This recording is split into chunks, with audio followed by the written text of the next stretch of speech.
Okay. Good evening, everyone, and welcome to the Bible Hangout. I'm Reverend Sherry James, Senior Minister for Up Church in Los Angeles, but I am broadcasting live. Well, I guess it's not live if you're watching it back tape, but live from Kansas City, Missouri. I am at Unity Village. It's my first time here. It has been over the moon amazing. This is Marie Coleman. Hello. Shirley Lawson is coming. So we got a UFPL contingent here in the house. Hi. Now, y'all got to be quiet in the background. Okay. All right. So it's going to be an awesome conversation tonight. We are talking about Daniel in the lion's den. Oh, wait. Let me pull the blog up. Get that up. Shoot. Thought I had that. Wait.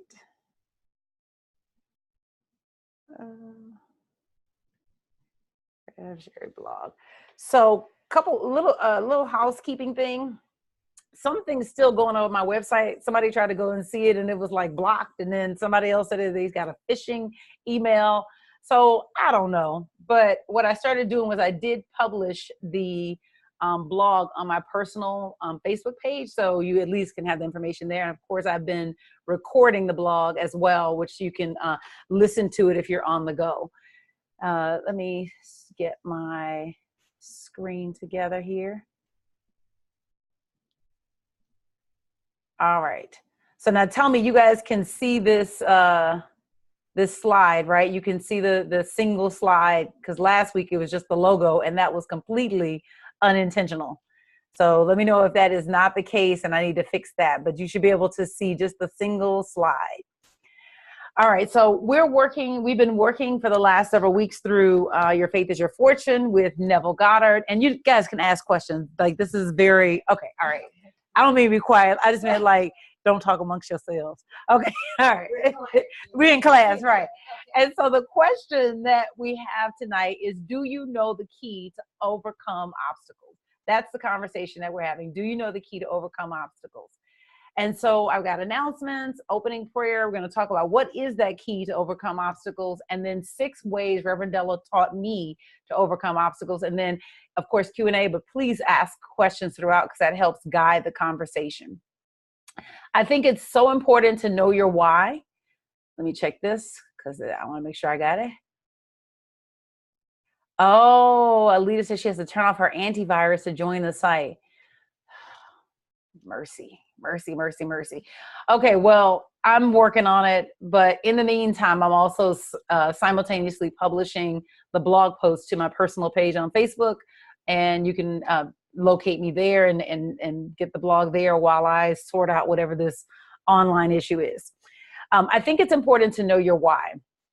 And even though I'm traveling and I'm in, Kansas City, and was sitting there, who are we talking to? She was the former CEO of the Urban Ministerial School for Unity, and Catherine Thomas or something like that.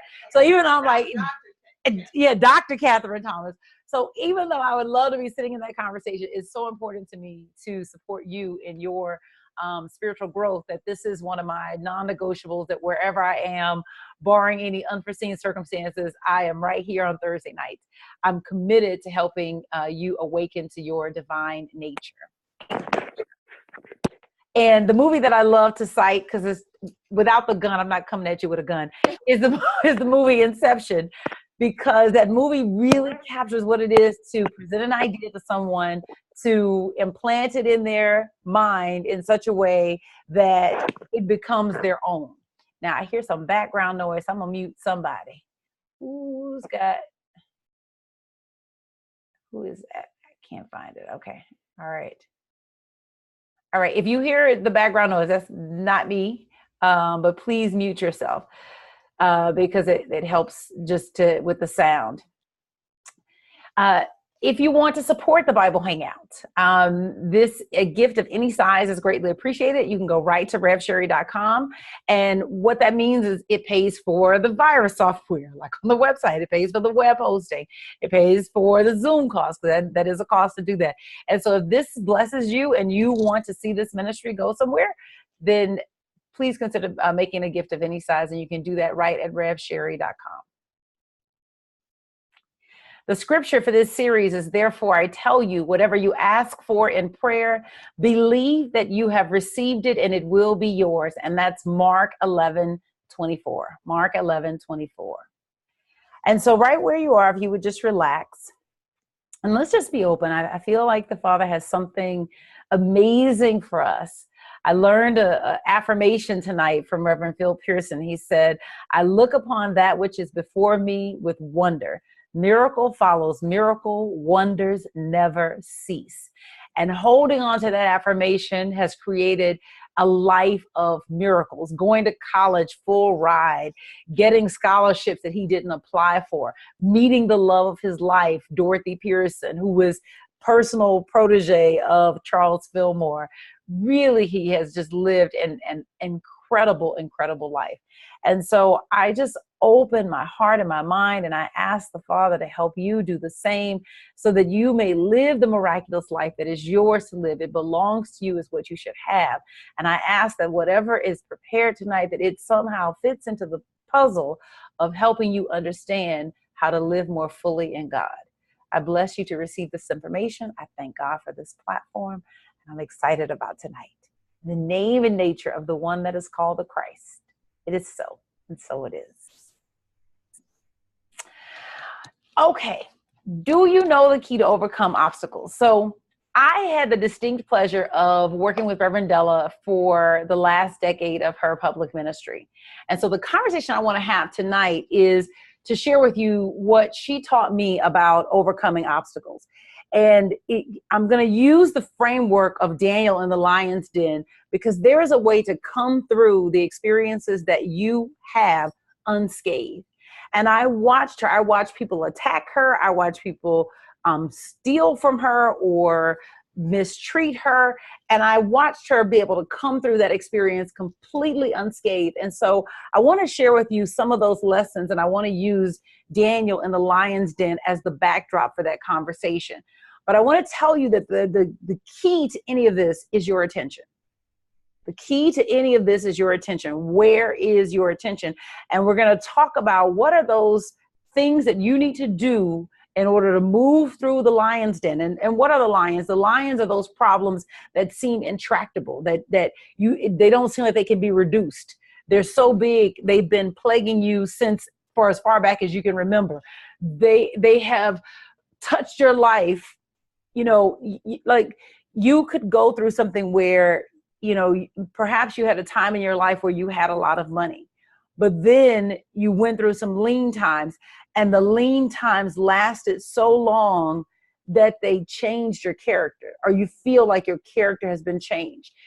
Those are the lion's dens. And I'm telling you that you can come out of that, and the Father will restore the years that the locusts have eaten.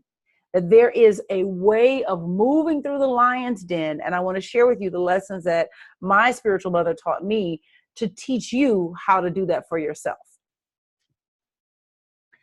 So the first thing you've got to do in this story is you've got to remove your attention from the lions. You have to remove your attention from the lions. When most people, I thought this was hilarious, but true. It says most of us, I'm reading from Your Faith is Your Fortune, page 124. Most of us on finding ourselves in the lion's den would be concerned only with the lions.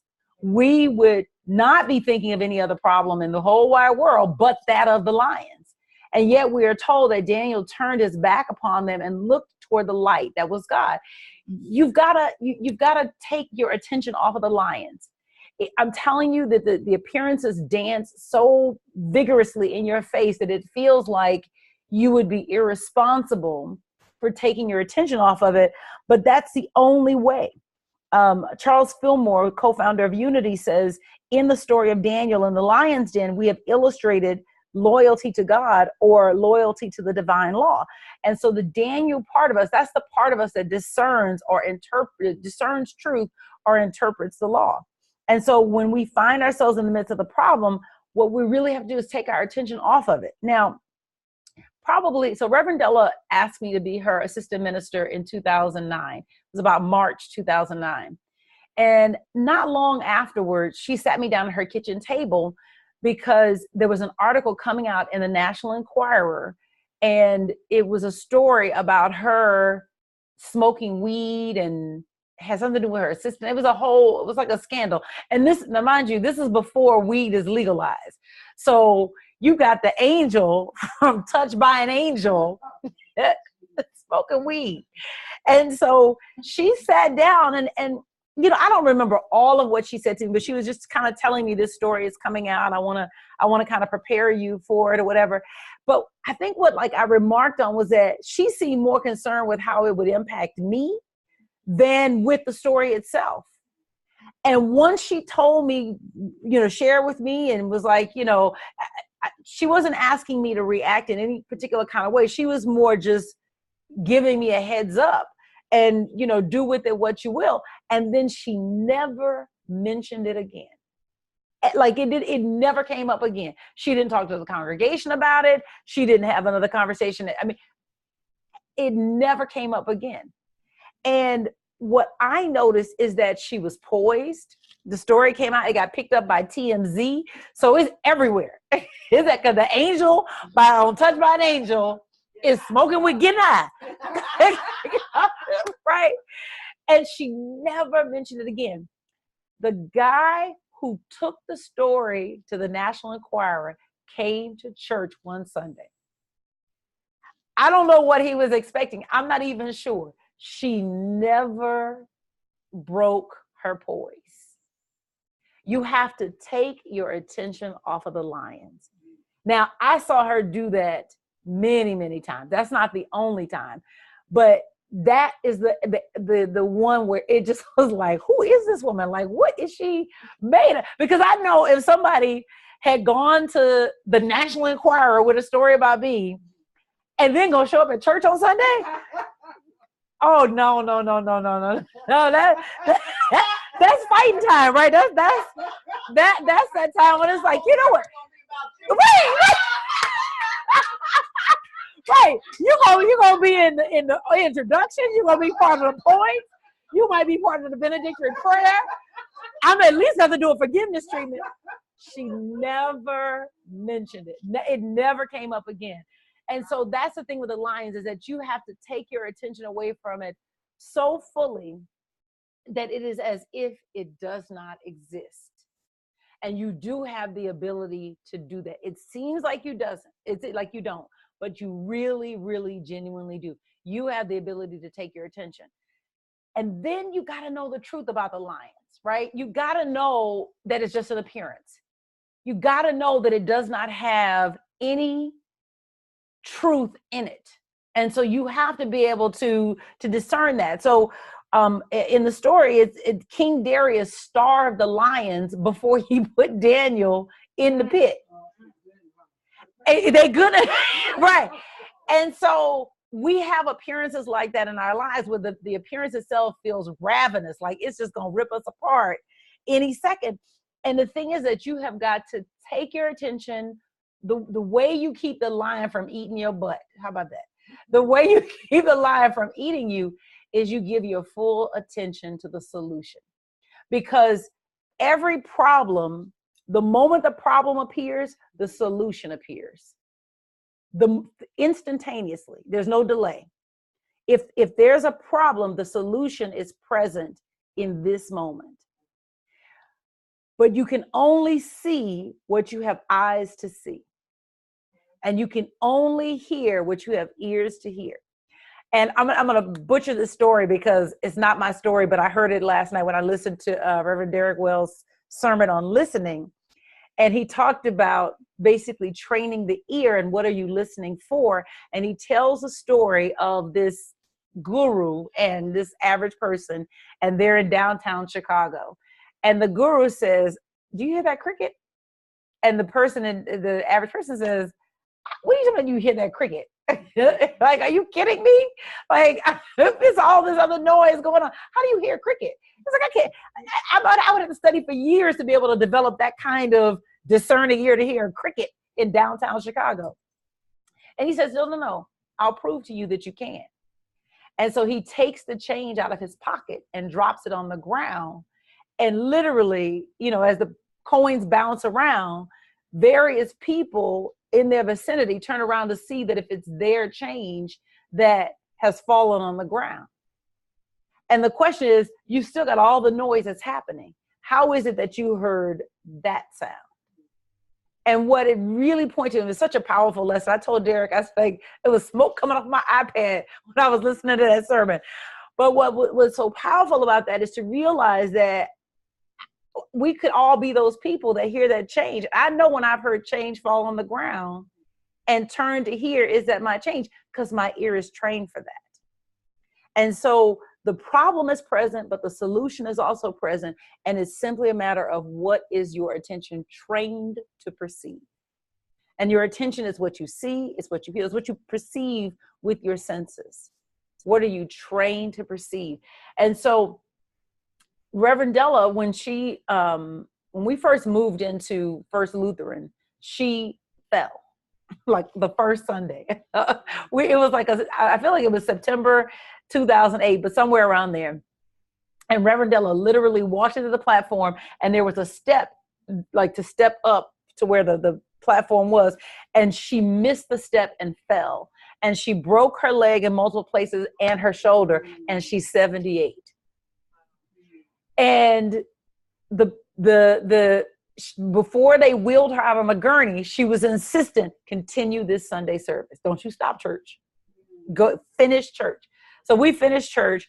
And so people don't know what's going to happen or whatever. And she made a personal vow to herself that when I come back in this church, I'm going to be walking on my own. So now she goes to the doctor, and the doctor's like, well, you're 78. This is it. You're going to be in a wheelchair for the rest of your life. And she was like, no, I'm not. And she said, even as he's telling me that, I'm seeing myself walking. And then she, goes home. She's working through the physical therapy, and she's not, everybody around her might be caught up in 78. She's not caught up in 78. And so she's working through the physical therapy. And what, I don't remember the Sunday that she came back, but the Sunday that she came back, true to her vow to herself, she walked in that church on her own. And what she explained to us is that I saw myself walking. I know the lion is the broken leg at 78. But the truth is that the life of God still flows through me, and I can get up out of this sick bed. Physician, heal thyself. And the thing is, even when she moved into her 80s and she had a little difficulty getting in and out of seats that were low, she refused to let anybody help her, because I would watch her a little bit below her breath. And Ray, you can attest to this. And she would say, all right, Dale, you got in this seat. You can get up. And if one of the men would try to help her, she would go, no, thank you, darling. No, thank you. I got in this seat. I've got to get out of this seat. That even at that age, there was this sense of self-reliance that within myself, I can heal myself. Within myself, I can create the body that I want. And it does not matter that I'm 78, 79, 80, whatever. That she maintained this level of vibrancy because she knew the truth about the lions, which is the lions draw their energy from your attention. Take your attention away, they have no truth. They have no energy. You've got to know that you are worthy of freedom. Sometimes we get into a prison, and depending on how we got there, we keep ourselves there. For example, perhaps we were working a job and we really didn't do our best, and we get fired from that job. And then instead of going and reaching for a better job, we reach for the same level or below. But it's almost like we keep ourselves in a prison of limitation. Maybe we have ideas about health. Well, I didn't do this for my health. Reverend Della was classic for that, because I was always trying to get her to exercise, and she was just like, I'm built for comfort, not for speed. Which wait, okay, so there was I've been wanting to do a fitness Sunday. We're going to have a fitness Sunday up church. I've been wanting to do a fitness Sunday where you come in your workout gear and we go work out, right? Because that's how you got to build consciousness somehow. I may not be able to control whether or not you walk Monday through Saturday, but you're going to walk on Sunday. Okay, that's my idea. So, but I'm not the senior minister, so I know that your credibility is with whoever's the senior minister is. So I said, Reverend Della, I want to do a fitness Sunday. That's a great idea. So listen, I need you to participate. So after church, we're going to go to a park and we're going to just walk around the track maybe once or twice. And she was like, okay, I'll be out there in my scooter. I was like, no, okay, I'm going to need you out of the scooter, Reverend Della. Like for, so, but what I appreciate about that is that even though whatever health choices she had made in terms of food and things like that, she never saw that as an impediment to her being able to heal her body. She always felt like she was worthy of perfect health. And she had this joke that she used to tell. She would say, God loves you, but I'm his favorite. And she said it so much that I don't think it was, I think it like later, like maybe it started out as a joke, but later in life, I think it became her truth. And so she actually had a pillow that was embroidered that said, God loves you, but I'm his favorite. And you know, jokes aside, you really have to have this sense that I'm God's favorite and that God wants to give me the desires of my heart. Because the thing is that you cannot demonstrate beyond what you feel like you're worth. You won't even reach for the ideas. It'll be there. Most people are decent people. They take from life what they feel like they deserve or what they feel like they're worth. And they never reach for more, but it's based on how they see themselves. And Reverend Della had this, you know, she wasn't born like that. She was born in the slums. She would always joke. She would say that was before the ghetto. Like she was born in the slums in Detroit. And she had to learn that she could have more. And she had to go through her own money challenges to learn that she could have more. And as she worked spiritual principle and studied with Reverend Johnny and became a minister and then began to teach this and live this, I remember, so when I joined Up Church, she had already, I think Touched by an Angel was already, I don't remember when that show came on. I'm pretty sure Touched by an Angel was already on. But I didn't come for that reason because I actually didn't watch Touched by an Angel. I don't watch TV. And so this is something that people have attested to. I didn't personally hear her say this because the show was already on. But prior to the show getting on the air, she declared, you know, they're going to need to give me a show. I can fix CBS because CBS was in the tank as far as ratings. And she just had this sense that I deserve a television show. And when you think about that, I mean, there was the Cosby Show, there was A Different World, but they weren't putting black folk on TV, not in a show that wasn't black. And she had this sense that I deserve a TV show. Now, what I was there for was when she went up against CBS and demanded that they pay her what they were paying everybody else. And I remember the feeling of nervousness that this grandmother is going to Les Moonves and saying, you need to pay me what you're paying Roma and John, or you're going to get you another test. And the belief that I'm not just an appendage to this show. I am the show. Come on. Hello. And if you're giving them $100,000 an episode, you need to give me $100,000 an episode. And if you could think about that, if you could think about a grandmother, because that's all, she's in her 60s when this show is happening. That's right. Right.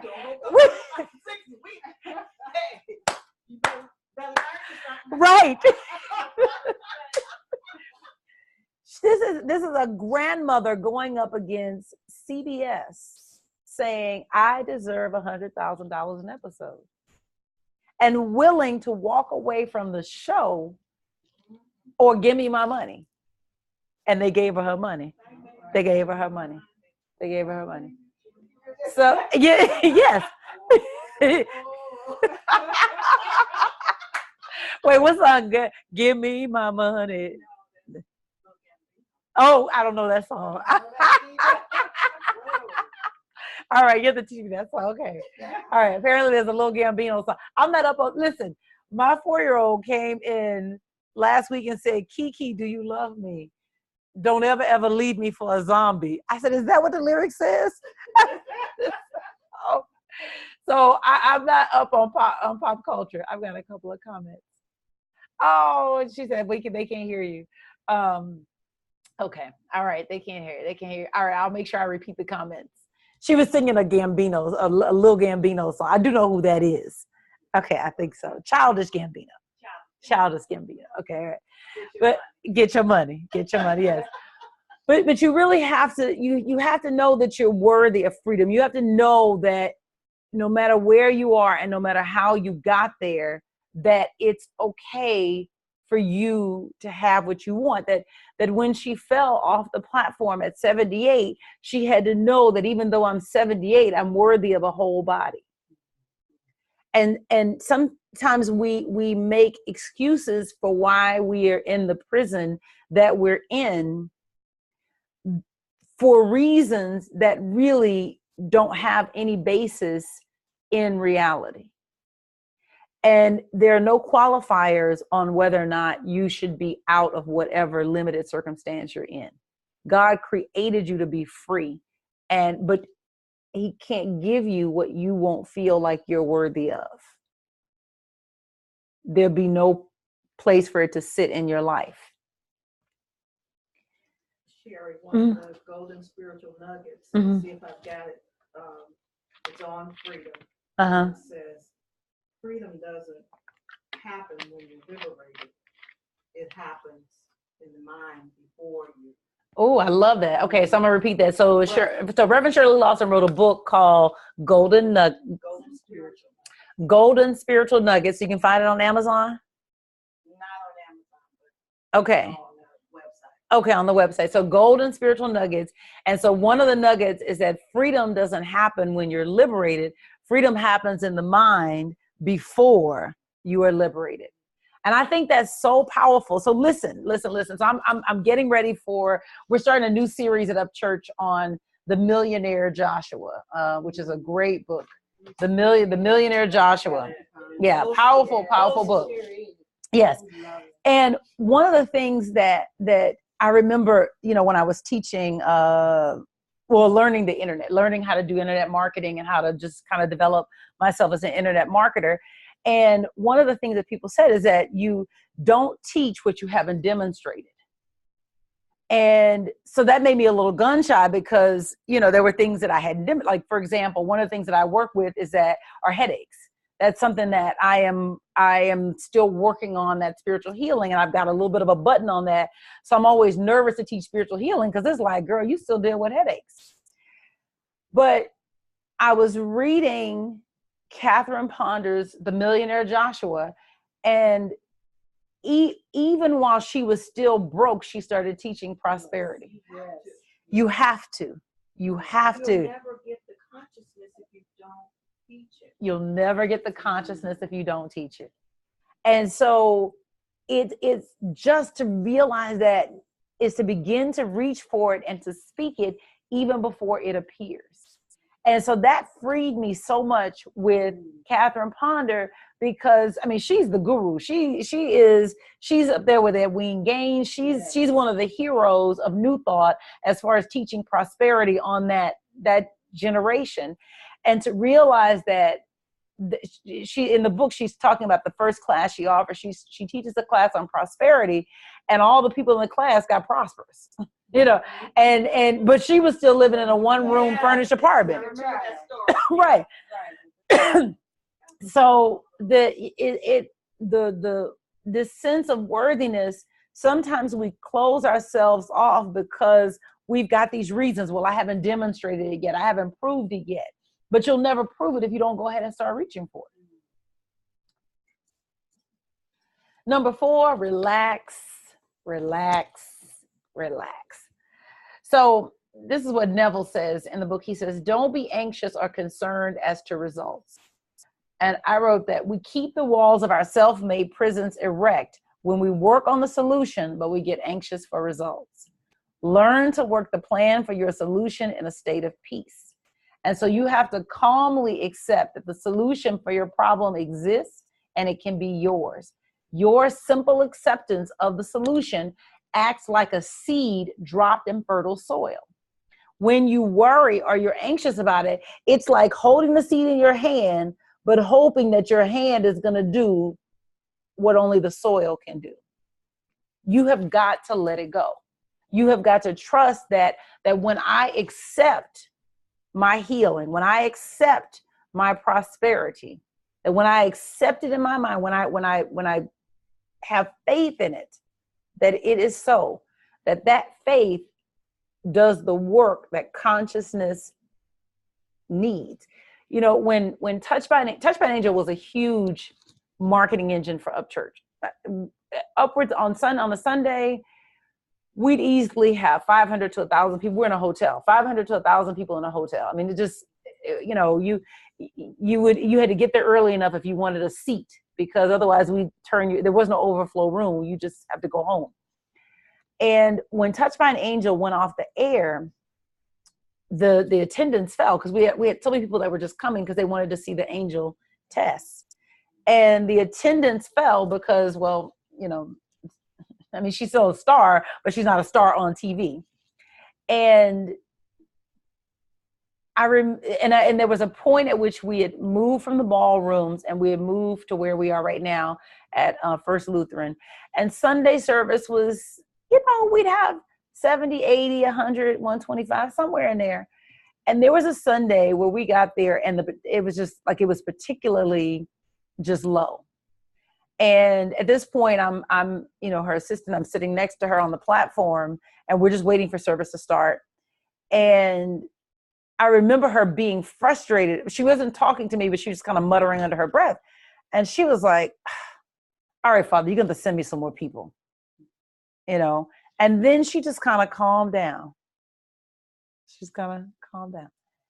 And so service started with like 30 or 40 people. Service was going. We're about 20% into the service. You know, we've done the meditation, whatever. When out of the blue, this group of over 100 people walks through the door and sits in the pews. And so that Sunday, Reverend Della preached about ask God for what you want and you will get it. And you had these are the most random people in the entire world ever. Like, to see them, it's like, where'd you come from? But literally 100 or so people came in and sat down in the pews. Wow. And it was amazing, but it's relaxing after you've made the request and it's let it go and trust the outcome. Now, I don't know all of what was going on in her mind, but I was next to her when I heard the prayer. I was sitting right next to her when I heard the prayer. She tells a story of when they had to run a tube from her groin to her brain to repair the aneurysm. And they needed her to be still. And she said, well, what you don't know is my favorite Bible verse is Psalm 46:10, be still and know. And so she literally stilled herself, like just completely still, because at any point, if anything goes wrong, they could rupture something. I mean, the whole thing, everything could go south, basically. She is completely still, and they're able to run this tube from her groin up to her brain to do the repair for her aneurysm. She was a master in relaxation. She was a master in just calming her energy down. And, you know, some of that I know she learned watching Mahalia. She would, before she tells this funny story. So she was a lyric soprano, And she would get out there, and she was one of the background singers for Mahalia. And she would do her runs, and she'd be all up at the top of her register, and the audience, standing up like, amen, amen, amen, right? And then she finished like, take that. And Mahalia would just sit and begin to moan, and the whole audience would fall out.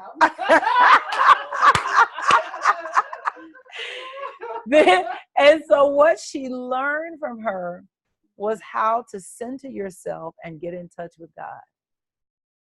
And I remember her trying to teach me. Now, mind you, I ain't gonna say I was the best student. I mean, I'm a student, I'm a perpetual student, but it didn't make any sense at the time.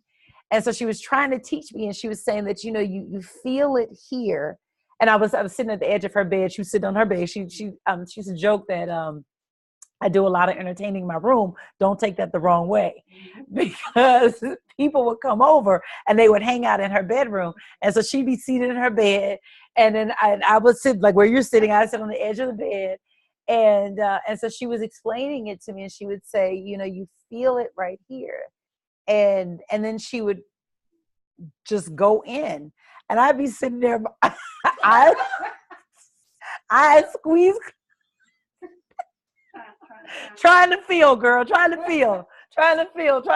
something. But she was a master at relaxing. And when you were in the lion's den, when you were in the doctor's office and they give you some information that you really don't want to hear, when you are in the bank and they tell you no, or when you are in your child is acting out and hitting folk at school, getting suspended, is that you have to master that art of just relaxing. Because when you get connected to God, remember, the solution is already present, but you can't see it because your attention is on the lions. And you really have to take your attention off of the lions. And so that brings us to point number 5, which is never look back at the lions. Don't even give them any amount of your attention. Neville says, things will disappear only as man changes his consciousness. Your consciousness is the only living reality, the eternal head of creation. So it's so tempting to take a peek at the lions, like, y'all still there? But any attention you give them brings them roaring back to life. So when you turn your back on the lions, you got to keep it turned. Problems don't disappear the moment that you turn your back. Because we don't understand the law of consciousness, we think that the problem is still alive because it's still jumping around in the background. But Neville says, just as a chicken or a snake continues to jump and throb for a while after its head has been removed, likewise, qualities and conditions appear to live for a while after your attention has been taken from them. But what happens is that we mistake the dance of the dead for proof of life. And we turn around and look at it and give it life. When you take your attention off of the problem, keep it on God. Keep it on the solution. And use whatever technique you have. Most of the music that we sing at Up Church are songs that Reverend Della wrote. And they grew out of her taking her attention off of the lions and keeping it on God. And so songs like Work It Out. I don't have those lyrics with me. I've got faith. I've got a master I can call. I've got faith. I got a master I've got faith. God will do what he said he do because I've got faith. Like it had all of these like catchy songs. One of my favorites is Coming Up Through Me to Me.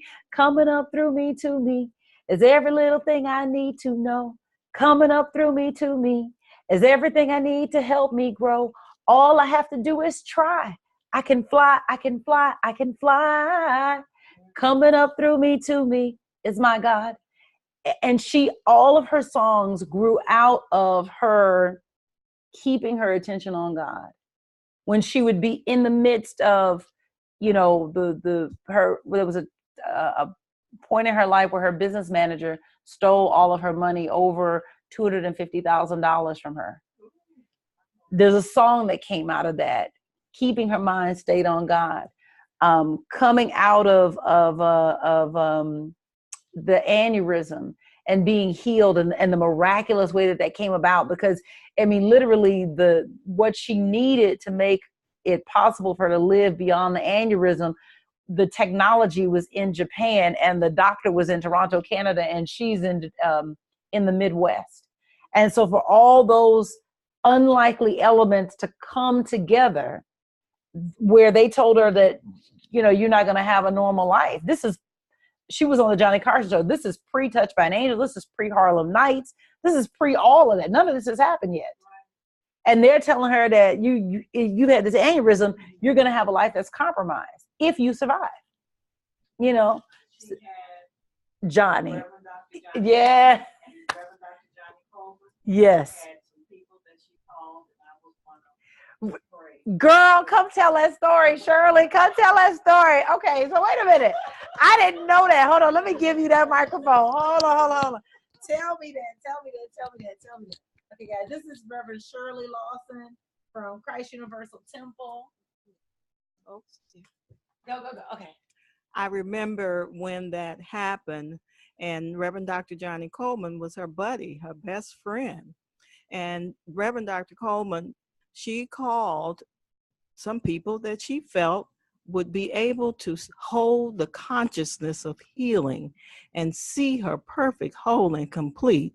And I'm here to tell you that I was honored to be one of those persons that Dr. Coleman called. And Della went Touched by an Angel. Yes. Harlem Nights, and all of the other stuff. Yes. Blessing, because God had work for her to do, so that aneurysm was taken care of. Yeah. Healed. And again, thank you for letting me share that. I didn't know that. Look at that. I knew God had something good, man. You must not know about me. So, Shirley, so Shirley and I have this soul connection. So we're soul, because we keep ending up on the same ticket, traveling together or speaking together, so we're both here speaking at the Fillmore Festival.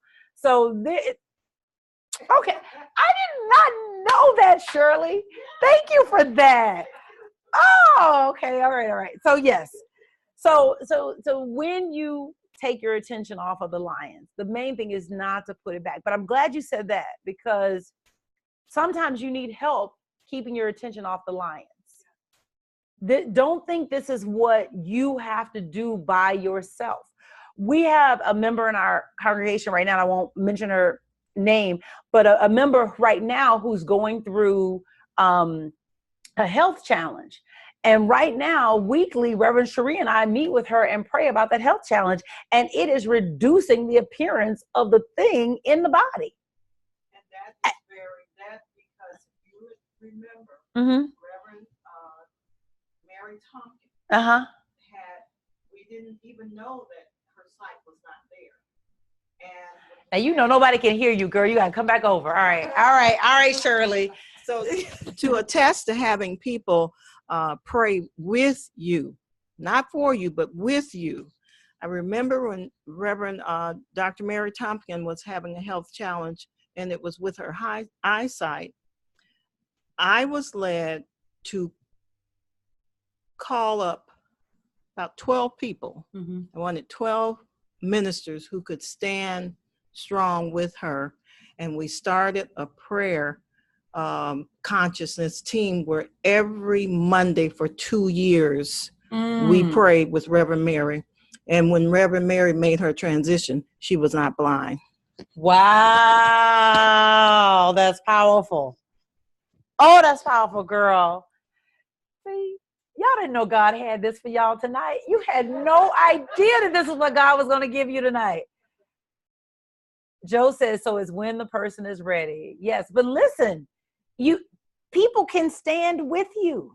People can stand with you and hold the vision for you. That's the purpose of a mastermind. When you mastermind, what you're essentially doing is borrowing the belief of other people, that you in yourself might be challenged to believe at the level that will produce the result.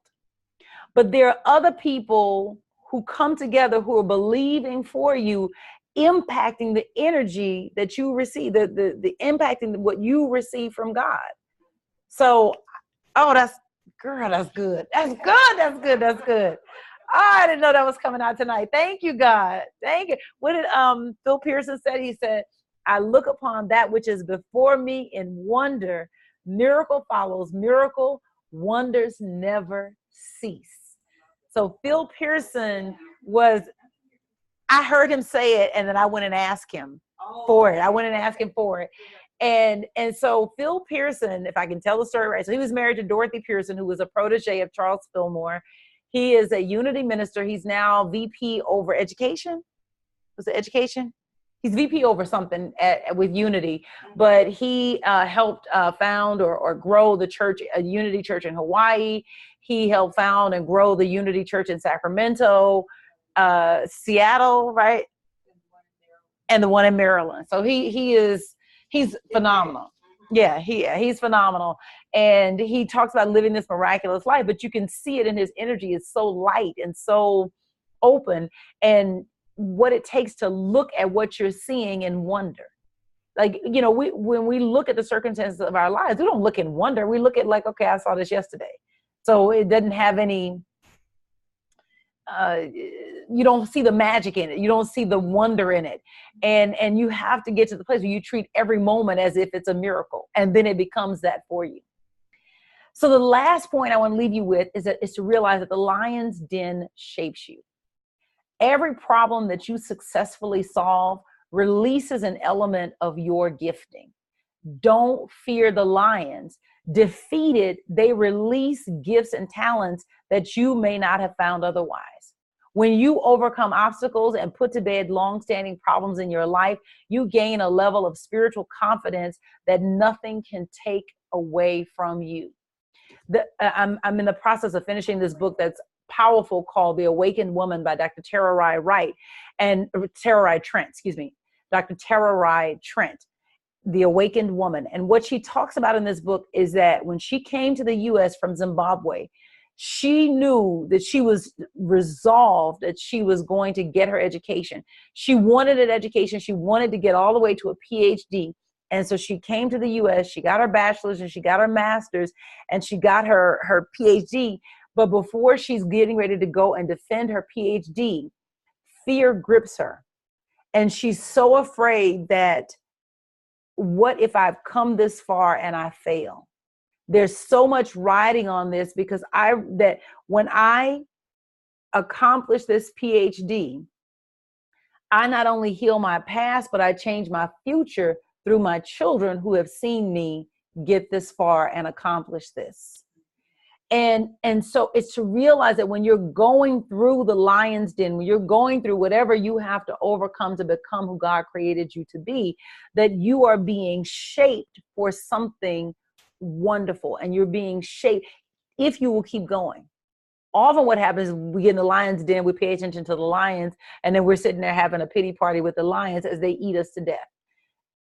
And I'm saying, take your attention off of the lions. Don't pay attention to the lions at all, and they will die of their own weight because they don't have anything enlivening them. You're not giving them your attention. But your time in the lion's den is giving birth to gifts and talents inside of you that you would not be able to access had you not gone through the lion's den. In New Thought and in UFBL, we talk about our problems as opportunities. And the reason it's an opportunity is that it's an opportunity for a new quality of God to come into expression through you. As you successfully turn your back on the lions, they fall away. But more importantly, you become a perfect fit for your destiny. And if you could really get that you are a child of destiny, that there is some, God doesn't do anything small. when the Spirit flows, it's always lavish. It's always abundant. It's always above and beyond anything that you ever could imagine. It's always that way. You can look at the oceans. You can look at the trees. You can look at the birds, the bees. I'm about to say a bad word. There are 11,000 different species of moths. I'm always amazed by that because I think, God, how many different ways do you want my clothing eaten? Not 11,000 moths on the planet, 11,000 different species of moths. God does not do anything small. It's just not how God rolls. So you're not supposed to be erased from the pages of history. You're not supposed to be erased from there. There is something to come through you that anchors you so that people know that you were here. That's right. That's right. But you can't get to it with your attention on the lions. You have got to pull your attention away from the lions, give it to God, and allow God to grow through you the qualities and the talents that make you a fit for your divine destiny. I heard this. This is not UFBL philosophy, but I think it's a poignant way of looking at life. There is the person that you are meant to become by the time you finish your time on this earth plane. And when you get to the end of your life, will you be twins with that person or will you be complete strangers? Because you never developed the gifts and the talents of who you could be. I heard somebody else tell the story that they would see their gifts and their talents personified and see themselves on the last day of their life and the gifts and the talents looking around and saying, I came to you to come through you. I was your gift of music, but you never wrote a song. I was your ability to communicate with this group of people, but you never tried. I was your ability to write, but you would never sit down to write or let the book get finished. If you imagine that your gifts and talents are desperate to get through you into expression, they want an avenue and they can't come through someone else because it's never going to sound the same. Prince could never sing Michael Jackson's music. It wouldn't sound the same. The songs that were Michael Jackson songs could only come through Michael Jackson. And the songs that were Prince songs could only come through Prince. That's it. And so there is that God wants to do through you that makes sure that you are never erased from the pages of history, but you have got to say yes. You have to say yes. So you and I each have a destiny of greatness that we're being called to. And it's when we dissolve the self-made prison walls that hold us, that we walk into that greater expression. Nothing can hold us, but we have to accept that reality for ourselves. And we really do have to get to that place like Reverend Della, where we say, look, God loves you, but I'm his favorite. I'm his favorite. Any questions? Any questions? Just in review, number one, 6 things Reverend Della taught me about surviving the lion's den. Number 1, take your attention from the lions. Number 2, discern the truth about the lions. Number 3, know you are worthy of freedom. Number 4, relax, relax, relax. Number 5, never look back at the lions. Number 6, the lion's den shapes you. It shapes you for your destiny. And so now it's time to do something. What lions do you need to turn your back to?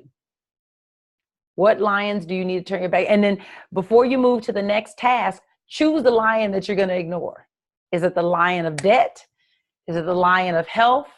Is it the lion of whatever? What's the lion that you're going to be like, you know what? I'm chunking deuces to you. I'm not paying attention to you. Make a 7-day commitment and then journal about it. 7 days, I'm not going to pay attention to that lion anymore. Even when it's roaring, because it's going to roar. It's going to roar. It's going to roar. But even when it's roaring, I'm not paying attention to you. If this webinar helped you, please subscribe and tell a friend. Help me get this out there. I would love to see this go all over the world. So send this to someone. Any questions?